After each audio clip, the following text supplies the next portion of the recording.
የንጉሡ የእሾህ አክሊል። ከ13ቱ ሕማማተ መስቀል ሁለተኛው በጥፊ መመታት።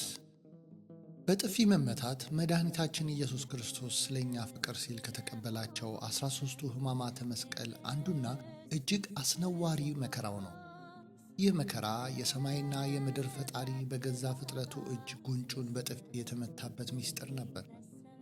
በዚያች አስጨናቂ ሌሊት በኢየሩሳሌም አደባባይ የታየው ትዕይንት ሰማይና ምድርን በሐዘን ያራደ ድንቅ ምስጢር ነበር። ያ በብርሃን የተከበበው ፀሐይና ከዋክብት በግርማው የተነሳ ብርሃናቸውን የሚለውጡለት መላእክትና ሊቃነ መላእክት በዙፋኑ ፊት ቅዱስ ቅዱስ ቅዱስ እያሉ ክንፎቻቸውን ዘርግተው የሚሰግዱለትና በግርማው ፊት የሚንቀጠቀጡለት የክብር ጌታ ዛሬ ግን በሐናና በቀያፋ አደባባይ እንደ ተራ ወንጀለኛ ቆሟል። አቤት ያ ሰዓት! ኪሩቤልና ሱራፌል ፊታቸውን በመጋረድ በፍርሃት የሚቆሙለት አምላክ ዛሬ በትቢያ ፍጥረታቱ ፊት ለፍርድ ቀረበ። ያ ዓለማትን በቃሉ የፈጠረ ሕግን ለሙሴ በደብረ ሲና የሰጠ ጌታ ዛሬ ግን በሕግ ስም በሚነግዱ ክፉዎች ፊት ተከሰሰ ያለምንም በደል። ያ አንዳች ጥፋት በሐሰት ምስክሮች ሲወነጅሉት ሐሰተኞች አንደበታቸውን ከፍተው በላዩ ላይ ሲጮኹበት፣ እርሱ ግን በመለኮታዊ ዝምታ ተዋጠ። ያ ዝምታ አቅም የማጣት ዝምታ አልነበረም። ያ ዝምታ ሰማያዊ ነጎድጓድን አዞ ያንን አደባባይ የማጥፋት ሥልጣን ያለው ጌታ ስለኛ ፍቅር ሲል የመረጠው የትሕትና ዝምታ ነበር።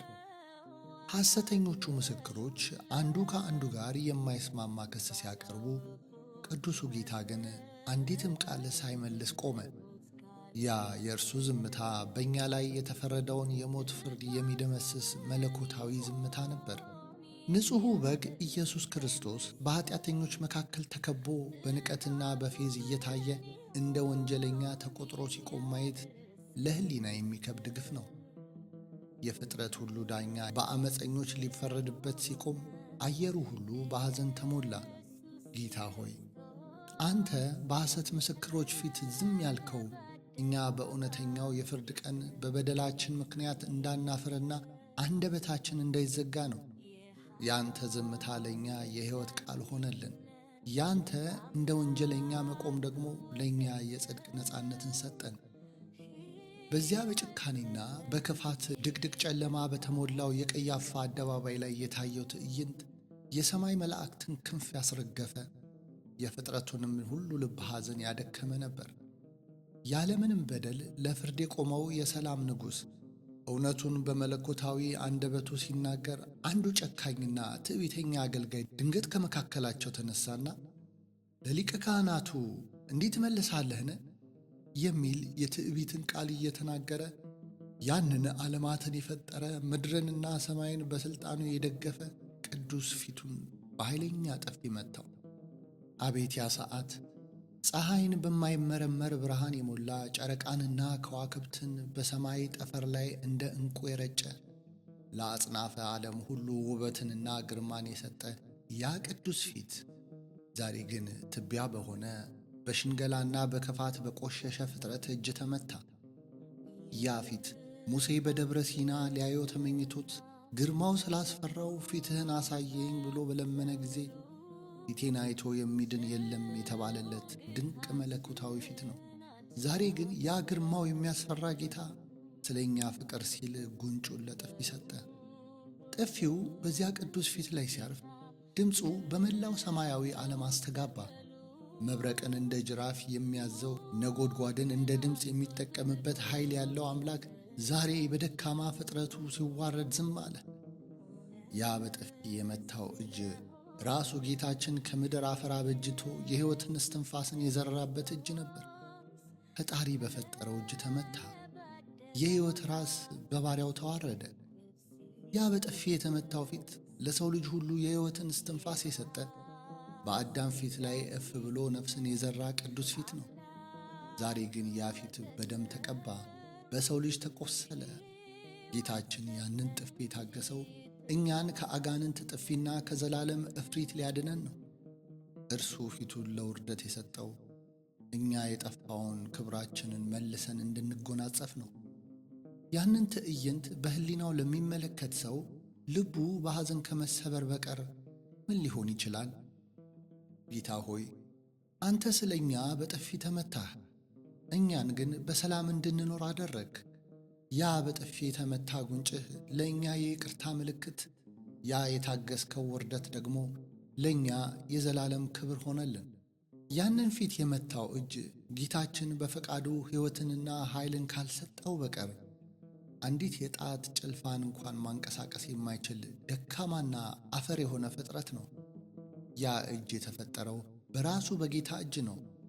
ያ እጅ እንዲንቀሳቀስ ደም በደም ስሩ እንዲዘዋወር የፈቀደው ራሱ የተመታው ጌታ ነው። ነገር ግን ዛሬ የሕይወት ራስ በባሪያው እጅ ተመታ። መድኃኒታችን ኢየሱስ ክርስቶስ ያንን ውርደት የታገሰው አቅም አጥቶ ወይም የመመከት ኃይል አጥቶ አልነበረም። ሰማያዊ መብረቅ አዞ ያንን ዓመፀኛ እጅ ማድረቅ የሚችል ጌታ ዛሬ ግን ራሱን ዝቅ አደረገ።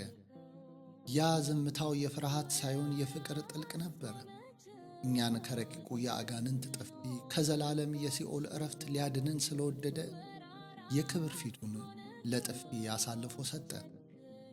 ያ የጥፊ ድምፅ በዚያች ቅድስት ሌሊት በሐና አደባባይ ሲያስተጋባ መላው የሰማይ ሰራዊት በድንጋጤ ተዋጠ።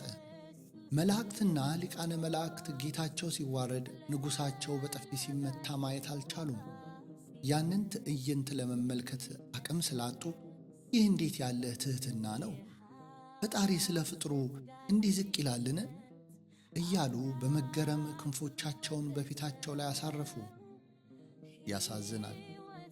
ኪሩቤል በፊቱ የሚንቀጠቀጡለት ጌታ ዛሬ በሰው እጅ ተመታ።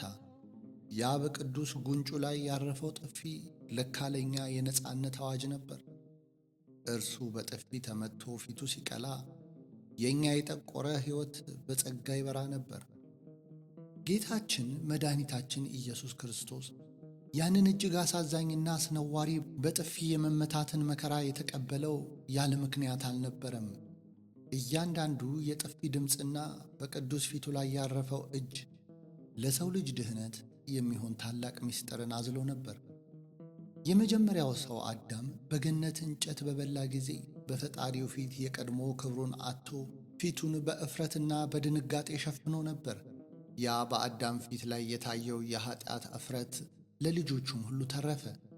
ጌታችን ግን ያንን የሺህ ዘመናት የአዳምን የእፍረት ፊት ይቀድስና ያጠራ ዘንድ የራሱን መለኮታዊ ፊት ለጥፊ አሳልፎ ሰጠ። እያንዳንዱ የጥፊ ምት በጌታ ቅዱስ ጉንጭ ላይ ሲያርፍ የአዳም የእፍረት ቆዳ ተገፎ የጸጋና የክብርን ልብስ ይለብስ ነበር።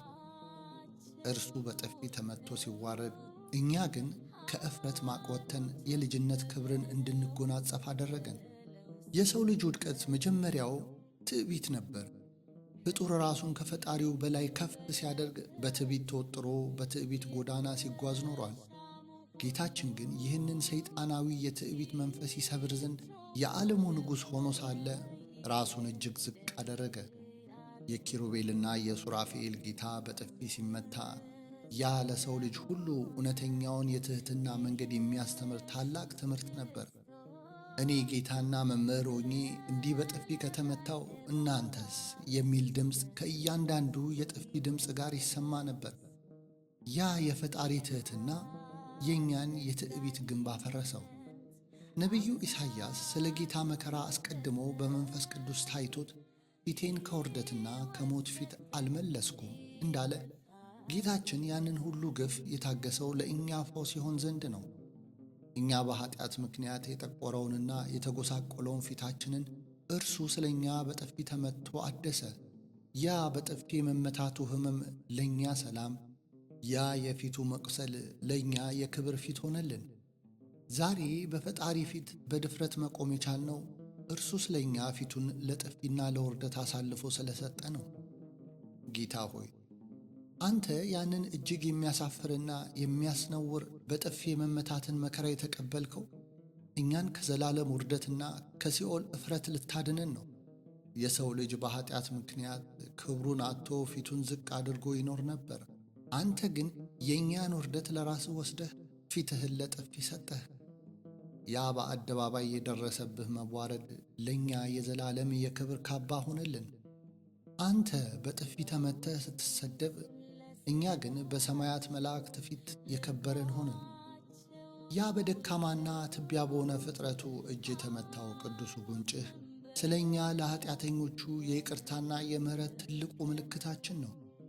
ጅራፉ ሥጋህን ሲተለትለው፣ ጥፊው ደግሞ ፊትህን ሲያቀላው፣ ያ ሁሉ ሕመም ይቅር በላቸው የሚል የምሕረት ድምፅ ነበረው።